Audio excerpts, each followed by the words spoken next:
मधुर ए वृंदावन वर्ष वर्ष धरी भक्त एवं भगवान मध्य दैविक लीलामृत चली आसुअछि। ए हेउछि 1800 मसीहार कथा। प्रभु नित्यानंद वंशधर श्रीनंद किशोर दास गोस्वामी श्रृंगार बटरे थिबा गौड़ीय वैष्णव आश्रमर महंत रूपे महाप्रभु श्री श्री निताई गौरांग सेवारे निजको नियोजित करियछन्ति। श्रीपाद श्री नंद किशोर जी आश्रम बंधु नामक एक ब्रजवासी बालक आश्रमर गो सेवा निमंते नियोजित होता है। मनरे छंद कपट नथिबारु अथवा अत्यधिक सरल होइथिबारु लोकमाने ताकु बंधु बोली संबोधन करथिले। ओडिया भाषा रे बंधु शब्दर अर्थ हेउछि बोका। बंधु प्रत्यह प्रभातर नित्यकर्म शेष करी स्वल्प किछि मध्याह्न भोजन सह जमुना तटवर्ती भांडीर वनकु गोचारण निमंते जाउथिला। वृंदावन किसी साधु सन्त वार्तालापर से शुणा पाइला के नंदलाला श्री गोविंद गोपाल गोचारण निमंते उक्त भांडीर वन को नित्य आसी। बंधु मने मने भावुए जदि से गोपाल बालक मिल जाता केते आनंद लगता। दिन सारा ताहा सह खेलता, नाचता, गाता, जमुनार लंफ दी पहरता। आहा कि आनंद! भोला भला बंधुर मनर भाव तरंग गुड़िक घूरी घूरी प्रभुंक मन मंदिर बाजी उठिला। भक्त वत्सल श्री गोपाल हृदय कंदर सृष्टि है एक अपूर्व बासना। बंधु सहित मित्रता करिवार कामना, ता सहित क्रीड़ा करिवार आशा। बस त्रिलोकर स्वामी श्री गोविंद निज गोपाल बालक वेशरे किछि गुरु गाई समेत भांडीर वन उपलक्षे बाहर पड़े। से दिन बंधु देखा पाइला एक श्यामल रंगर गोपाल बालक मधुर वंशीवादन करी गोचारण करुछन्ति। चाहू चाहू अल्प किछि दिन मध्य दुई जनक मध्य निबिड़ बंधुता स्थापन हो गला। सांग होई खेलिबा, सांग होई खाइबा, जमुना जल रे क्रीड़ा करिबा इत्यादि मान से दुहे अति आनंद सहकारे करथांती।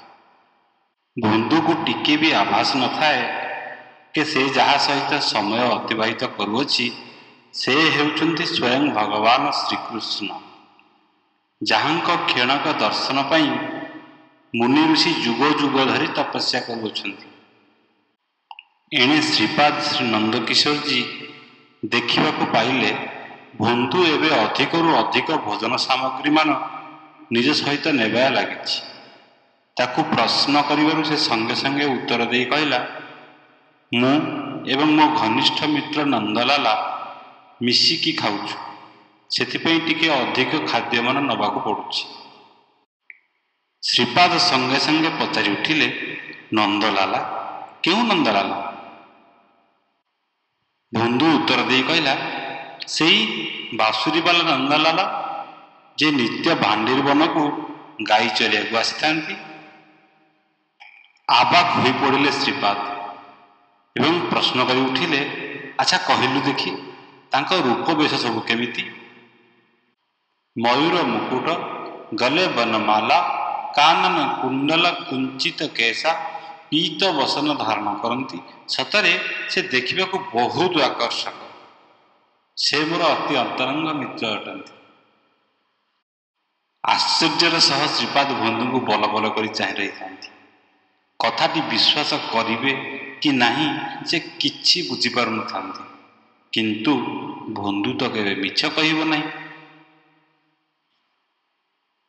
चतुरतार सहित श्रीपाद कहि उठिले, अच्छा बंधु से नंदलाला कहबू आम आश्रम रे भोजन पई ताकू निमंत्रण रहिला, से आसीबे ना?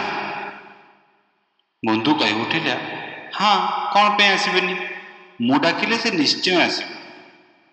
से दिन बंधु नंदलाला को जाई श्रीपादंक निमंत्रण कथा जणाइला। नंदलाला निजर मुंड हलई कहि उठिले, ना ना मु कुआडे जाए नहीं, ଶ୍ରୀପାଦଙ୍କୁ ଜଣାଇଦେବୁ କି ମୁଁ ଆସିପାରିବିନି। ବନ୍ଧୁର ମୁହଁଟି ଶୁଖିଗଲା। ସେ କହି ଉଠିଲା, ଦେଖ ନନ୍ଦଲାଲା, ତତେ ଯେମିତି ହେଲେ ଆସିବାକୁ ପଡ଼ିବ। ମୁଁ ଶ୍ରୀପାଦଙ୍କୁ କଥା ଦେଇ ଆସିଛି।